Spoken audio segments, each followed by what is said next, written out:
संत ज्ञानेश्वर माऊलींनी संजीवन समाधी घेतल्यानंतर सुमारे 300 वर्षांनी श्री एकनाथ महाराजांना स्वप्नदृष्टांत झाला की मला येऊन भेट. माझ्या गळ्याला अजान वृक्षाची मुळी लागली आहे, तू येऊन ती सोडव.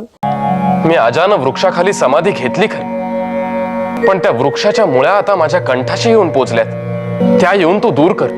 नाथ महाराज वारकऱ्यांना घेऊन आळंदीत आले, परंतु माऊलींच्या समाधीचा विसर पडल्याने त्या ठिकाणी जंगल सदृश्य परिस्थिती निर्माण झाली होती. काट्याकुट्याने व्यापलेल्या त्या परिसरात बसून नाथ महाराजांनी माऊलींचे ध्यान लावले, जे आज शांती ब्रह्म श्री एकनाथ महाराज पार म्हणून देखील ओळखले जाते.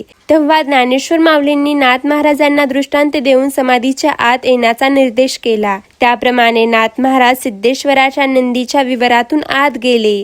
ज्ञानेश्वर माऊलींचे अलौकिक रूप पाहून नाथ महाराज हरपून गेले.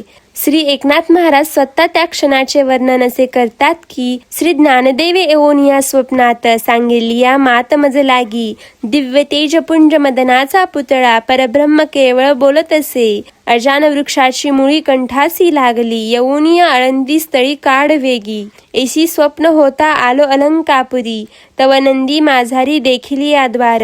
एका जनार्दनी पूर्व पुण्य फळले, श्री गुरु भेटले ज्ञानेश्वर. 300 वर्षाच्या कालखंडामध्ये ज्ञानेश्वरीमध्ये अनेक बदल होत गेले. सत्याचे विचार तिच्यामध्ये मांडले गेले. अनेक प्रती अशुद्ध होत गेल्या. पुनश्च एकदा ज्ञानेश्वरी शुद्ध करण्यासाठी माऊलींना अधिकार संपन्न व्यक्तीची गरज होती, जे एकनाथ महाराजांच्या रूपाने पूर्ण होणार होते. अजान वृक्षाच्या मुळीचे निमित्त करून माऊलींनी नाथ महाराजांना आत बोलून घेतले होते. या 2 महात्म्यांचे ज्ञानेश्वरी संदर्भात तब्बल 3 दिवस संवाद चालला होता.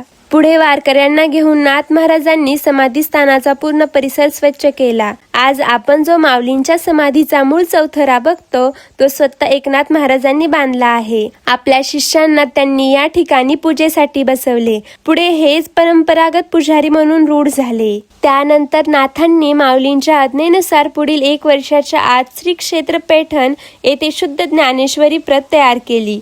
त्याची पूर्तता ज्या दिवशी झाली तो दिवस पुढे ज्ञानेश्वरी जयंती म्हणून वारकरी संप्रदायात साजरा केला जातो. आज आपण जी ज्ञानेश्वरी वाचतो त्याची शुद्ध प्रत श्री एकनाथ महाराजांनी लिहून ठेवलेली आहे. त्यामुळे ते ज्ञानेश्वरीचे आद्य संपादक आहेत. नाथ महाराजांनी ज्ञानेश्वरीच्या शेवटच्या अध्यायात याबाबत 4 ओळी लिहून ठेवलेल्या आहेत. तर ही माहिती तुम्हाला कशी वाटली कमेंट करून नक्की सांगा. रामकृष्ण हरी.